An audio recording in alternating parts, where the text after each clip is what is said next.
So picture this. It's March 22nd, 2018. A farmer's just sitting down for dinner, minding his own business, when suddenly his quiet evening turns into something straight out of a nightmare. Out of nowhere, this terrified, injured young woman comes running up to his front door. She's shaking, crying, totally out of breath, and she says she's been attacked. But here's the thing, she can't remember her name or who attacked her. Panicking, the farmer grabs his phone and calls 911, desperate to get her help. But what he doesn't realise is that this girl is hiding way more than just one dark secret, and unfortunately, he's about to get pulled right into the middle of it.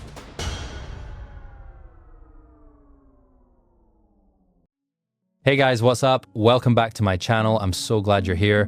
Before we jump into today's video, I want to ask you something real quick. How often do you guys go to the dentist? And be honest, are you scared of it? Tell me in the comments, because I'm super curious to read your answers. And while you're at it, don't forget to hit that like button and subscribe. All right, let's get into it. So, right in the heart of Wisconsin, there's this small but super charming city, known for its stunning nature, rivers, and a pretty cool local art scene. Around 70,000 people live there, not too big, not too small, and it's got that perfect mix of small town charm and city convenience. It's basically a cozy little spot where locals and tourists both feel right at home. Outdoor lovers are totally drawn to Eau Claire's gorgeous landscapes. And if you stop by one of the city's many coffee shops, you'll hear stories passed around, like local folklore stories about the town, its people, and, well, sometimes about things much darker. And there's one story that a certain coffee shop just can't seem to forget, mostly because, well, they're tangled up in it themselves. Today, we're diving deep into that story, and trust me, it's got some of the creepiest secrets you can imagine. It was a calm afternoon on March 22nd, 2018, out in the quiet farmlands of the Springbrook area. A 90-year-old man had just sat down for dinner. He looked out the window and saw a woman running toward his porch. She was slamming on the doorbell like 7 times in a row. The woman was crying, screaming, covered in mud, blood, and bruises. The farmer, completely shocked, rushed to let her inside. She said someone had attacked her, but she couldn't remember who it was, and she didn't even know her own name. The only thing she begged for was to be taken to a hospital. So, trembling and confused, he grabbed the phone and called 911, and this is what he said. 911, what's the address of the emergency? I have a young lady that just came to my house and somebody attacked her and she needs a doctor. Her clothes are all torn and... Okay. And is she injured? Yeah, she's injured. Her mouth is kind of got some blood around it and her clothes are all torn. Okay. And she's by herself? She's by herself. She walked to my house here just recently. Okay. And can you ask her what her name is? What's your name, ma'am? What? You don't know? She's in kind of bad shape. She just says she don't know. Later on, officers learned that the woman had introduced herself as Ezra Mendes, but even after saying her name, she still couldn't remember what had actually happened. Naturally, that raised a lot of red flags for the police. I mean, sure, assaults happen all the time, but it's super unusual when the victim forgets not only who attacked them, but also their own name. So, Ezra was taken to the local hospital, where she asked if her boyfriend, Jason Mengel, could come see her. When Jason showed up and saw Ezra in that condition, he was completely heartbroken, but at the same time he couldn't help but have questions, which honestly was pretty understandable because something about the whole situation just didn't add up. But before we dive into the web of lies surrounding Ezra Mendes, let's take a step back and look at her past and the key people in her life. Ezra was born on October 6th, 1997, under the name Monkey. Her childhood wasn't exactly easy. It was filled with personal and family challenges. For starters, her mum was only 14 when she gave birth to her, which obviously set the stage for a pretty rough upbringing. At first, Ezra didn't have a father in her life, but later, her mum started a relationship with a man named Joshin, who ended up adopting Ezra as if she were his own daughter. Unfortunately, that didn't last forever either. Her parents divorced when Ezra was just 12 years old. During her school years, Ezra started experimenting with different names and pronouns, which eventually led her to legally change her name to Ezra Mendes. As for pronouns, Ezra often explored her identity both in school and later in life, and trust me, that'll become important later in this story. The key thing to know right now is that she often referred to herself as both a guy and a girl, and that duality plays a major role in what's to come. Ezra always had this urge to stand out. So at 16, she dropped out of high school and moved to Eau Claire, Wisconsin. From that point on, she tried to make it as an artist, though, to be honest, she wasn't exactly a natural talent. If you're curious, you can still find her on Instagram under the handle @dirtfiend, where she constantly posted selfies and, those kind of overly deep artistic photos. Still, Ezra definitely had that artsy soul. She loved drawing, sketching, and crafting basically anything that let her express herself. Her art was full of bold colours and abstract patterns, giving a little glimpse into her unusual view of the world, if you could call it that. People who knew her often said Ezra had this kind of magnetic energy, super charismatic, deeply sentimental, and somehow always able to connect with just about anyone. But life in a bigger city was a whole different story compared to her small hometown of Stanley. And sure, Eau Claire isn't exactly Los Angeles or anything, but still it was way more urban than what she was used to. And honestly, I get it, those first few months in a new place can totally drain you. By the summer of 2017 though, it seemed like she'd finally settled in, and that's when she met 33-year-old Jason Mengel. And that, my friends, brings us to the anchor of today's story, the place where it all began, a coffee shop. So, in this kind of chill, open atmosphere, it didn't take long for Jason and Ezra to start talking. It all began when they ended up sitting together on the benches outside the cafe after closing. They started chatting about her art, and before they even realised it, they were following each other on Instagram. A few weeks later, things got romantic between them. Now, Jason was an interesting guy. He worked as a medic, served in the Army Reserve, and had lived in Eau Claire for years. He was one of those people who knew almost everyone in town. But the moment he met Ezra, he was totally smitten. He'd tell people she gave him energy, that she was full of surprises. But, well, Jason was almost twice her age, and maybe, just maybe, getting involved with a 19-year-old wasn't the best idea. Still, things moved fast. They started dating, and by the next month, they were already living together. Not even a full month later, Ezra got pregnant, and then, just weeks after that, she decided to have an abortion on her birthday, of all days. So yeah, Ezra's story was off to a rough start, but unfortunately, it was about to get way worse. And trust me, we're only scratching the surface here. Even though she was still with Jason, Ezra decided to start seeing another man, Alex Woodworth. The craziest part? Jason already knew Alex. They were actually good friends, and the reason's pretty simple. Alex worked as a barista at the same coffee shop where all three of them used to hang out. When Jason found out that one of his best friends was having an affair with his girlfriend, oh my god, things got messy. Alex was born on January 1st, 1994, so he was a lot closer to Ezra's age. He was one of 4 kids in the Woodworth family. His parents were John and Kim. As a teen, he went to Fall Creek High School, graduating in 2012, and then went on to study at the University of Wisconsin-Eau Claire, where he earned a bachelor's degree in philosophy and biology in the spring of 2017. At the time Ezra met Alex, he was actually planning to go to the University of Oregon for his master's degree in philosophy. On top of that, he worked as a campus tutor and even taught philosophy at a local high school, all while holding down a job at the coffee shop. You could definitely say Alex liked keeping himself busy. He loved reading, working at the cafe, helping people, and spending time with his friends and family. His dream? To become a philosophy professor at the University of Oregon. So yeah, as you can probably guess, when Jason found out about Ezra and Alex's affair, he was absolutely furious. But surprisingly, he handled it better than anyone expected. The only one who didn't handle it well was Ezra herself.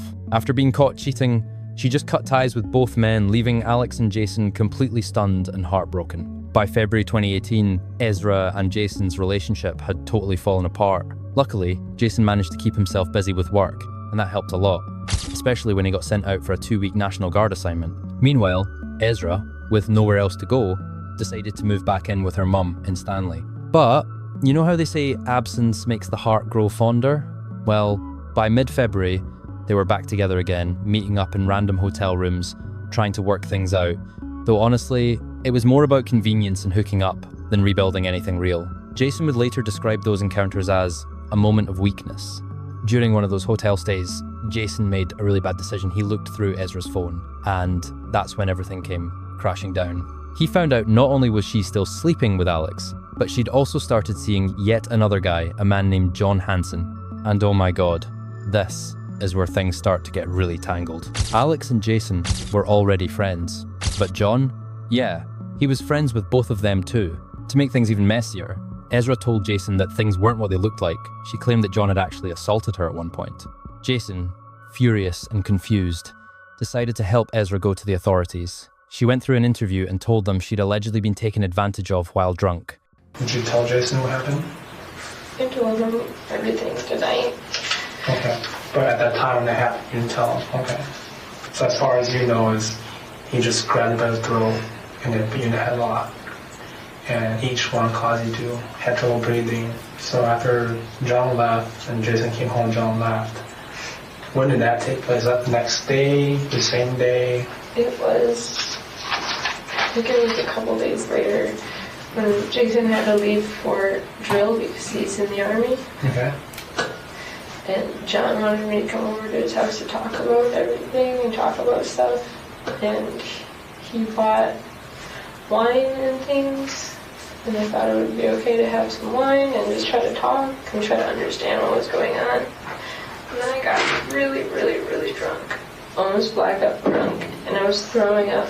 He had me go upstairs when I started throwing up, and he took me upstairs and he put me in his bed and I was throwing up. And I just remember a lot of, I don't know, it's a big mess of a bunch of fumbling and stuff. And it was awful. It was John. Okay. A few days after that interview, she texted Alex saying she would never speak to him again and that she was trying to reconcile with Jason. However, investigators soon uncovered several conflicting pieces of evidence. When they examined her phone, officers discovered she had been sending John dozens of sexually suggestive messages and seemed to be actively flirting with him herself. When they questioned Alex, he claimed that Ezra had happily told him she and John were having consensual sex. So, was she really taken advantage of?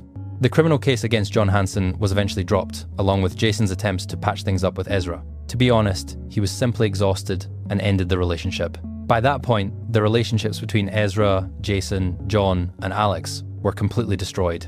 She had managed to ruin the friendships among all three men. It was a turbulent period for Jason, who essentially lost his best friend Alex because of his girlfriend's betrayal. In his own words, "I didn't love her anymore, but I still loved her." Of course, on the morning of March 22, Jason woke up early and spent some time doing laundry, cycling back and forth between his house and the laundromat. Then he decided to stop by Racy's. Even though he and Ezra had officially broken up, they still talked almost every day just to check in on each other. During one of those calls, Ezra had mentioned that she planned to stay in Stanley for a while. So it's no surprise that Jason was shocked to see her sitting in the local coffee shop. He knew Ezra well and immediately noticed that she seemed agitated and mentally preoccupied. Something clearly felt off. That uneasy feeling only grew stronger as the morning went on. Worried that something bad might have happened, Jason got on his bike and started riding around town, trying to find her. Recently, Ezra had been complaining about Alex on Instagram, telling Jason she planned to return his things and never speak to him again. She even warned that she wouldn't hesitate to hit him if necessary, so Jason decided to check Alex's apartment first. His instincts were right. When he arrived, he saw Ezra's car parked outside Alex's building. Jason immediately realized that wasn't a good sign and decided to investigate on his own. After nearly an hour of waiting, he finally knocked on the door before heading upstairs to see what was going on. To his surprise, Alex and Ezra seemed completely calm. They didn't look frightened or hurt. In fact, they were having a civil conversation about officially ending their friendship. They even agreed that it would probably be best to continue their discussion somewhere more public. With that, the two of them went downstairs, ready to go their separate ways for the day.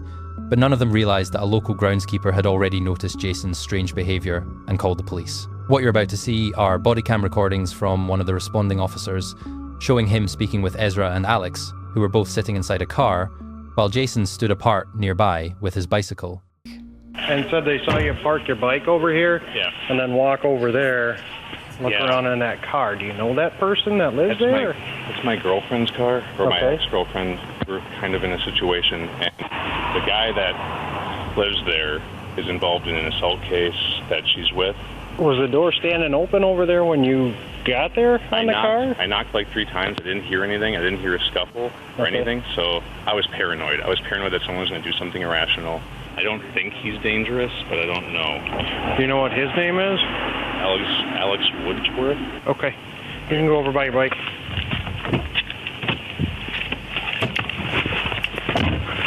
Hi. Is everything okay here? Yeah.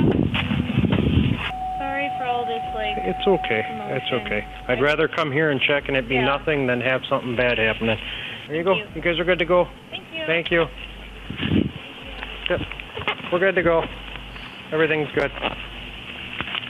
They're okay. Yeah. Everything's fine. I'll take care of it too. No problem. All right. You have a good day.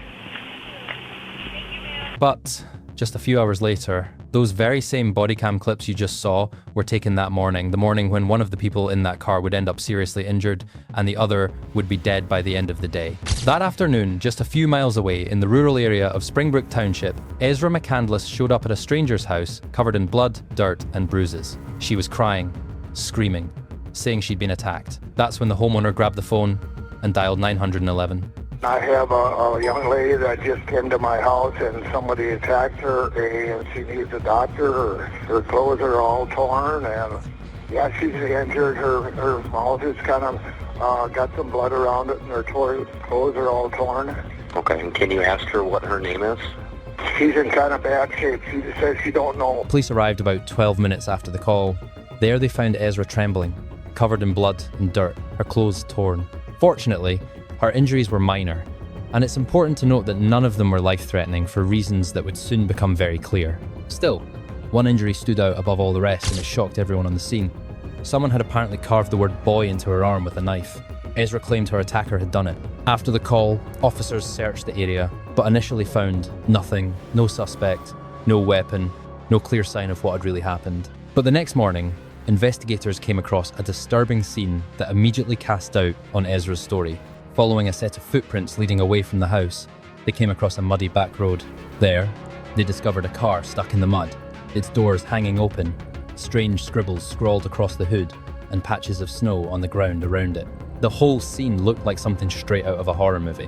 When they cautiously approached, investigators found a man's body lying on the back seat. One of the officers instantly recognized him. Tragically, it was Ezra's boyfriend, Alex Woodworth. It also became clear that the car belonged to Ezra. The disturbing doodles all over the vehicle, along with the license plate, confirmed it. Ezra told police that Alex had allegedly attacked her in the back seat of her car. But once investigators began processing the crime scene, the evidence told a very different story. For one, despite Ezra's claim that the attack happened inside the vehicle, most of the blood was actually found outside the car. If she'd really been attacked inside, why was the majority of the blood on the ground? Then came the most chilling discovery. Alex, wearing a sweater soaked in blood and riddled with stab holes, had been stabbed 16 times. There were no defensive wounds, suggesting that instead of being the aggressor, he was likely caught completely off guard. When detectives turned back to Ezra, they decided to let her speak first, hoping she might share something voluntarily. But instead of telling the truth, she stuck to her story. Even as officers pressed for details, Ezra insisted she had no idea what had happened or who had attacked her. That's when they finally told her what they had found, Alex's body. Curiously, or maybe suspiciously, Ezra's memory suddenly began to come back. Almost as if, by coincidence, the details she had previously forgotten started to surface one by one. Of course, this only made her seem even more suspicious to investigators, who now believed she was clearly hiding something. At first, police let her go, but as the evidence started piling up, it didn't take long for things to turn against her. Just 2 weeks after Alex's death, Ezra McCandless was arrested on suspicion of murder. At the crime scene, officers had already found multiple pieces of evidence that didn't match her story. Realizing she was in serious legal trouble, Ezra suddenly claimed she had remembered everything. According to her new version, Alex had allegedly pinned her down in the back seat of her car and started cutting her clothes off with a knife. She even showed investigators her torn sweater as proof. But the angles and irregular shapes of the cuts told a very different story. Forensic analysts determined that the cuts had been made from multiple directions, something nearly impossible to do without injuring herself if she had actually been wearing the sweater at the time. They also noticed that her pants appeared to have been slashed in a way consistent with self-inflicted damage. As for the word carved into her arm, handwriting experts quickly confirmed that the word boy had been etched in her own handwriting style, meaning Ezra had most likely carved it herself. When it came to motive, Ezra claimed that Alex had carved the word into her skin as a sign of possession. She also explained that at the time, she identified as male, and Alex supposedly called her boy to please her. But when she told officers he carved the word while they were both sitting in the front seats, that made absolutely no sense. The angle of the cuts made that physically impossible. Her story immediately fell apart. Then came more damning evidence. Along the road leading to a nearby farm, investigators found Alex's cell phone shattered, as if it had been thrown or stomped on. This suggested Ezra had taken it either before or after killing him. Not far from there, they also discovered a knife, the one later identified as the murder weapon. When the car was sent for forensic analysis, experts discovered blood splattered all over the back seat, ceiling, floor, and upholstery. DNA testing confirmed a mixture of Alex's and Ezra's blood, though, unsurprisingly, most of it belonged to him.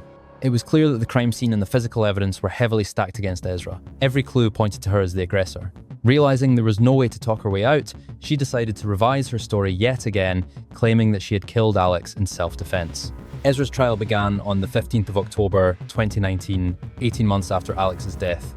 Reports noted that she was extremely conscious of her appearance, trying to look as innocent, feminine, and intelligent as possible, apparently believing that wearing glasses made her seem more credible. It was painfully obvious she loved attention, the spotlight, and even attempted to flirt with Jason during proceedings.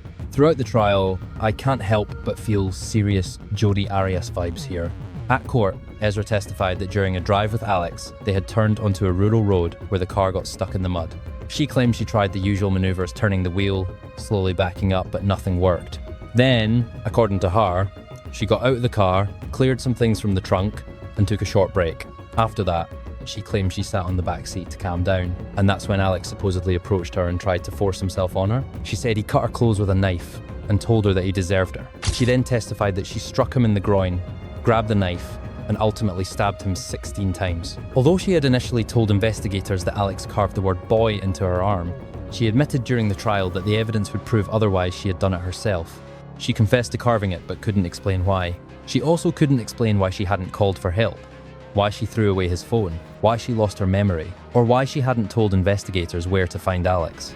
Ezra insisted that, despite lying to police at first, she never intended to kill Alex and had hoped she could remain his friend despite everything that happened. Of course, that conveniently ignored all the messages she had sent Jason detailing just how badly she wanted to get rid of Alex and how much she wanted to hurt him. The state had incredibly compelling evidence that immediately undermined her defense. First off, Ezra had no defensive wounds, which strongly suggested she was never in immediate danger. On the other hand, Alex showed no signs of defending himself either, hinting that he was attacked completely off guard. Most of Alex's blood was found outside the car, not inside, which directly contradicted Ezra's story. She claimed she stabbed him 15 times inside the car and only once outside. Another fact, he was found dead inside the vehicle, not outside, as she claimed. And on top of all that, her story didn't explain why she had cut his genitals with a knife, something that clearly doesn't scream self-defense. Numerous witnesses were called to testify about what they observed regarding Ezra, and honestly, almost none of them supported her version. It became glaringly obvious that she was struggling under extremely difficult circumstances, while her attorneys were doing their best to hide her lies, betrayals, and the murder itself. In fact, there was so much evidence contradicting her story that the prosecution's presentation went on for over an hour. In the courtroom, Ezra displayed mixed emotions that made it hard for others to gauge her true feelings. At times, she appeared calm and confident, maintaining eye contact with a neutral expression. But there were also moments of obvious vulnerability when her voice trembled or her eyes welled up with tears, signaling possible remorse or fear. Her behavior sometimes shifted to nervousness, fidgeting, avoiding eye contact. Some viewed her as manipulative, using emotions to sway the jury, while others believed she was genuinely overwhelmed by the gravity of the situation. Given these contrasting signals, her emotional behavior became a key factor in assessing her character and intentions. The trial lasted 3 weeks, packed with emotion, conflict, and tension. But, as we all know, every trial has to reach an end. And now it's time for the jury's verdict. Mr. McCandless, please rise.